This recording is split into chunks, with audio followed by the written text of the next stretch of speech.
जय हिंद मेरे प्यारे साथियों, कैसे हो आप सभी। उम्मीद करता हूँ आप सभी अच्छे होंगे, अच्छे से पढ़ाई भी कर ही रहे होंगे। दोस्तों जैसे कि आपको पता है कि आपका उत्तर प्रदेश पुलिस का जो री एग्जाम होगा, अब वो कब होगा। बहुत सारे बच्चों के दिमाग में यही प्रश्न चलता आ रहा है कि परीक्षा हमारी कब होगी, कितने महीने के अंदर होगी। ठीक है। दूसरा प्रश्न है कि पेपर का लेवल क्या होगा। बहुत सारे बच्चे कमेंट करते हैं कि पेपर सर इसी तरह का देखने को मिलेगा जैसे कि 17 और 18 तारीख में देखने को मिला था। और एक तीसरा जो प्रश्न था कि क्या अनुपस्थित बच्चे का भी एडमिट कार्ड आएगा। जैसे कि आपने देखा होगा 17-18 तारीख में जो आपका पेपर हुआ है, जो उस पेपर में अनुपस्थित था, जिसने पेपर नहीं दिया, किसी कारणवश बाहर निकल गया पेपर से, क्या उसका भी एडमिट कार्ड आएगा। तो सभी की जानकारी इस वीडियो के अंदर करने वाले, ए टू जेड जानकारी आपको मिलने वाली। सबसे पहले बात कर लेते हैं कि पेपर आपका कब होगा। जो भाई आज हमारे चैनल पर नया है, चैनल को सब्सक्राइब कर ले, क्योंकि फ्यूचर में आने वाली सभी अपडेट आपको सबसे पहले मिलती रहे। आइए चलते हैं बिना देरी के, सबसे पहले बात कर लेते हैं कि आपका पेपर कब होगा। देखो योगी आदित्यनाथ जी ने जो आपका पेपर कैंसिल किया है, सभी के लिए खुशी खबर तो यही है, लेकिन जो आपका पेपर होगा उन्होंने एक बात हो गई है कि 6 महीने मतलब 6 मंथ का आपको समय दिया गया है। 6 महीने बिफोर मतलब 6 महीने के अंदर आपका पेपर करा लिया जाएगा।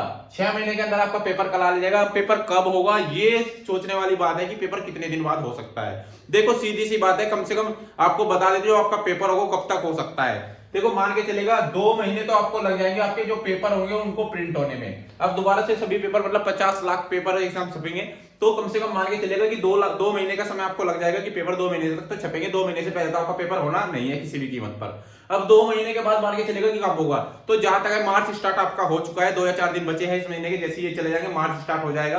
तो ये मान के चलेगा आपका जो पेपर होगा, देखो अप्रैल छोड़ दीजिएगा, मई या फिर आपका जून, मई/जून, या तो मई के लास्ट में होगा या फिर जून में होगा आपका। अब ये 2 ही महीने आते हैं सटीक में जहां पर आपका पेपर हो सकता है। क्योंकि जून में क्या होता है, जून में आपके क्या होता है, जून में आपके स्कूल बंद हो जाते हैं, स्कूल सभी बंद होते हैं, सभी की छुट्टी रहती है। तो ज्यादातर जो चांस बनेंगे ना वो जून के बनेंगे और मई के लास्ट के बनेंगे, क्योंकि इसी दिन में जो गर्मियों की जो छुट्टी होती है वो छुट्टी पड़ जाती है। तो मान के चलेगा मई के लास्ट या फिर जून में आपके पेपर होने की पूर्ण संभावना है।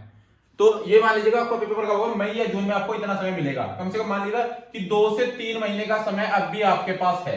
तो 2-3 महीने में आपको कैसे तैयारी करनी है, अब वो आपको देखना है कि पेपर का लेवल क्या होगा। इस पे भी चर्चा कर लेते हैं कि आपका जैसे पेपर इस बार हुआ है, क्या पेपर अगली बार भी इससे अलग होगा या फिर थोड़ा चेंज होगा।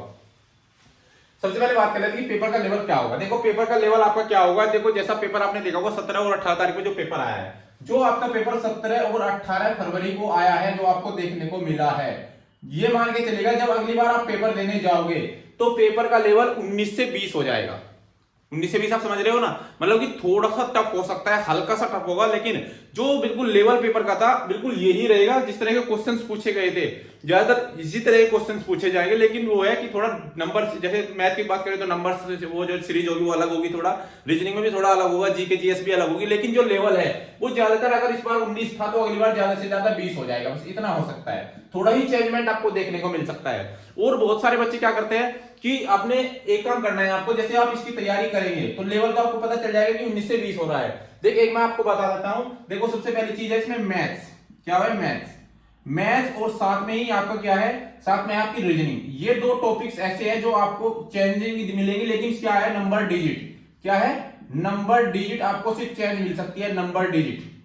ठीक है, तो नंबर डिजिट आपको चेंज देखने को मिलेगी। तो मैं आपसे अनुरोध करता हूं, तो बार बार मैं आपको बता देता हूं, आपको एक काम करना है, जो मैथ और रीजनिंग के पोर्शन इस बार आया था, जो क्वेश्चंस इस बार आपको मैथ में देखने को मिले, रीजनिंग में देखने को मिले, जब आप अगली बार तैयारी करें तो इसके चारों सेट, जो आपके 18 और 17 तारीख में जो पेपर हुए, जो इसके 4 टाइप है ना आपके, जो 4 सेट आपके बने हैं, उन चारों सेटों को अच्छे से तैयार करना है। और मैथ और रीजनिंग तो बिल्कुल नहीं छोड़ना है। उसी के आधार पर जितने भी क्वेश्चंस बना सकते हो क्वेश्चंस बनाइएगा, नंबर चेंज करके क्वेश्चंस बनाइएगा और इस हिसाब से ही तैयारी कर लीजिएगा। और साथ ही जो आपका हिंदी और जीके है वो आपने देखा हो कहां से कितने क्वेश्चन पूछे गए थे, तो अपने हिसाब से तैयारी कर लीजिएगा।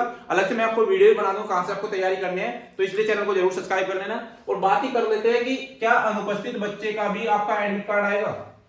लेवल मैंने बता दिया बिल्कुल ऐसा ही होगा, सिर्फ 19 से 20 हो सकता है। क्या अनुपस्थित बच्चे का भी एडमिट कार्ड आएगा। देखो जिस बच्चे ने पेपर नहीं दिया, किसी कारणवश वो छूट गया था उसका पेपर, देखो एडमिट कार्ड सभी के आएंगे, दोबारा से सबके एडमिट कार्ड जारी होंगे। कोई ऐसा नहीं है कि जिसने नहीं दिया है उसका नहीं जारी होगा। ठीक है, तो एडमिट कार्ड सभी के जारी होंगे, इसलिए तैयारी करिएगा। 3 महीने का और समय दिया है आपके लिए। और जो गलती करके आए थे पहली बार पेपर में, वो गलती दोबारा आपको नहीं करनी है। बहुत सारे बच्चे क्या है कि जल्दबाजी में कोई क्वेश्चन छोड़ दिए। और एक चीज और करनी है, जो पेपर आपने दिया था ना इस बार, जो आपने देखा होगा कि मानसिक अभिरुचि से बहुत प्रश्न पूछे गए थे, इसलिए अगली बार कोशिश करना कि मानसिक अभिरुचि को सबसे लास्ट में करें। ठीक है, वो मैं आपको बता दूंगा। जैसे आपका एग्जाम होगा मैं आपको बता दूंगा कि आपको सबसे पहले कौन सा सब्जेक्ट उठाना है। इसलिए वीडियो अच्छी लगी हो तो लाइक शेयर जरूर करना, चैनल को सब्सक्राइब करना, क्योंकि फ्यूचर में आने वाली सभी अपडेट आपको सबसे पहले मिलती रहे। तो मिलते हैं अगले वीडियो में, तब तक के लिए जय हिंद जय भारत।